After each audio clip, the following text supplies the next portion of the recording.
One of the projects that I'm sure you remember, Jayne, and I remember very well, is the one that I was allowed to do in 1988 involving tracing the evolution of organic sustainable agriculture and going clear back to 1580 or whenever it was. And that was a very enjoyable project and a very inspiring one.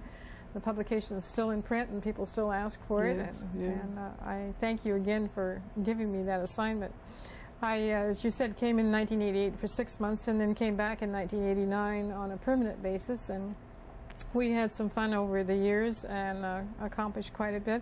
One of the things I remember, again, that you were kind enough to do was to take me along when you went to conferences, because in traveling around the country I learned to know even more, and I also learned a lot of people. You're very well known to a lot of people out there in the hinterlands. I felt the conferences were a major part of our role. It was so important to learn everything that was being said and researched, and it was also important for us to let people know that we were available to help.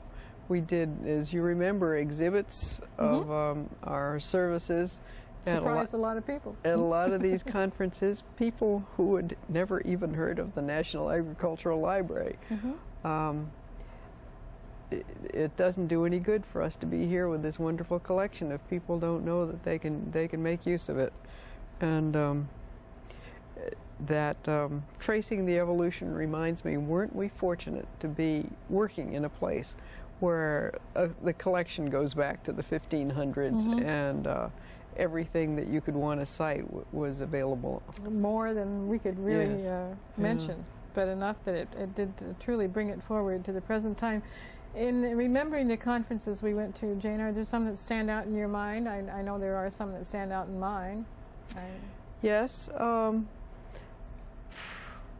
One at the end of 1988, in September 1988, was the first USDA-sponsored conference on sustainable agriculture, held in the administration building, and invited many people from around the country who had been working on their own in this field and who never dreamed that the Department of Agriculture would be inviting them to speak. It was really a historic event, wasn't it? Yes, it was. Isn't that the one where Robert Rodale spoke?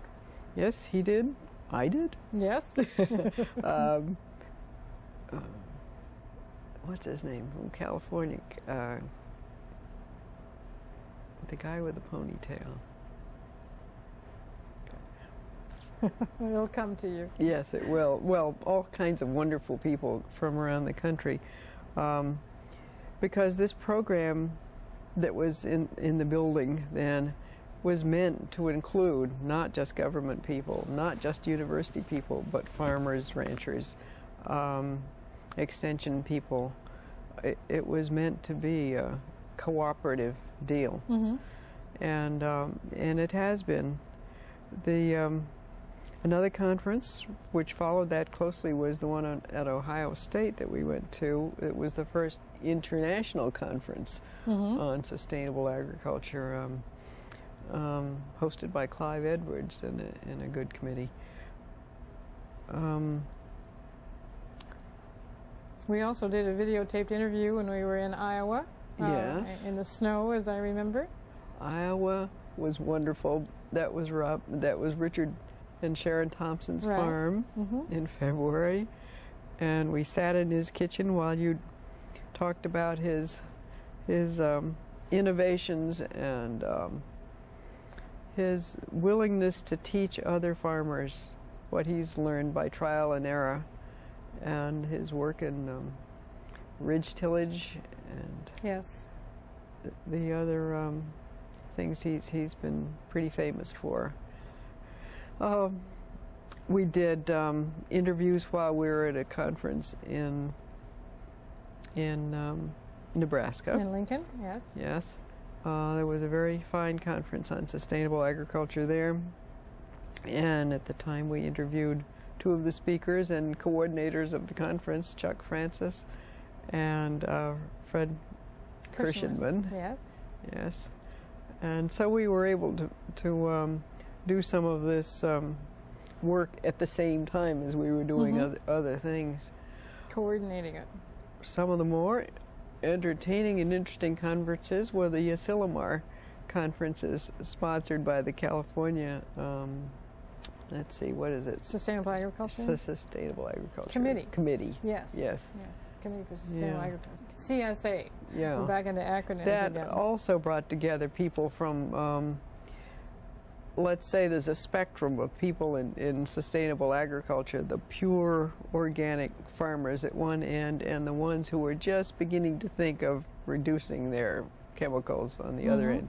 And the people from farming and from academia, from government, all seem to meet at the Asilomar conferences. Yes, it's a wide spectrum of people attend that. The movement has been considered, or is considered, both farming practices and techniques, and also a philosophical movement. And it was defined, as I remember, in the 1990 Farm Bill.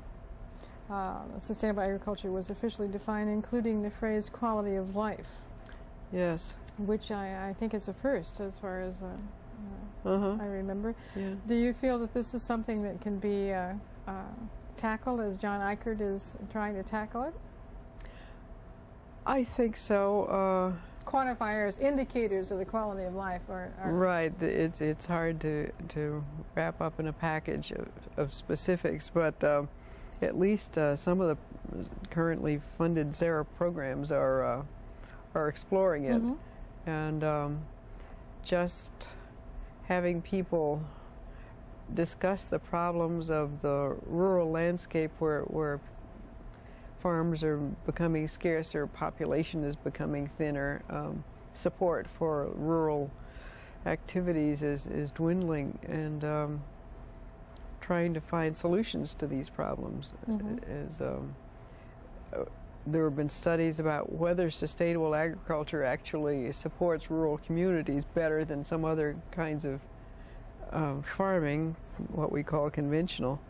I don't think that that's been proven yet, but I think I've read that small farmers tend to buy more things locally and support the local people better.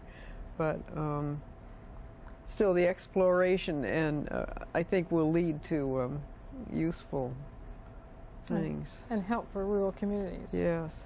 Yeah. Do you feel encouraged about the way sustainable agriculture and interest in it is proceeding today? Yes, I do. I've had a front row seat for a long time, and I have been able to see the increase in interest rise year by year.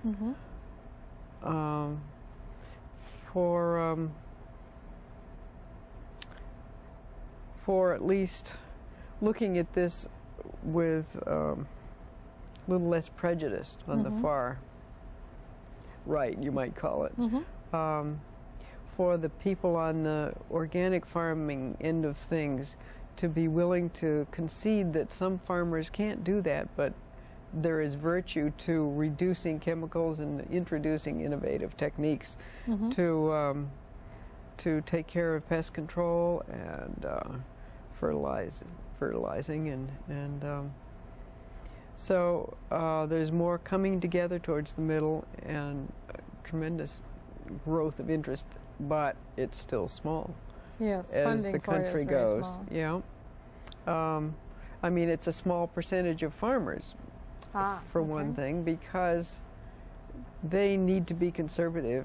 They're afraid to try anything that might just totally ruin them. Of course. And so they have to approach it cautiously. And we found that one of the best ways for them to be convinced that it's worth exploring is to go to a field day, go to another farmer who's doing it right, learn from another farmer. Learning from each other. But the value of information is also other kinds of information is also out there. As you know, in the center, we don't get as much request for information from farmers themselves, No. but from extension agents who are dealing with them and who are hammered by farmers with questions. We do. And from people in universities and colleges who are trying to teach the next generation of farmers. We get a lot of interest.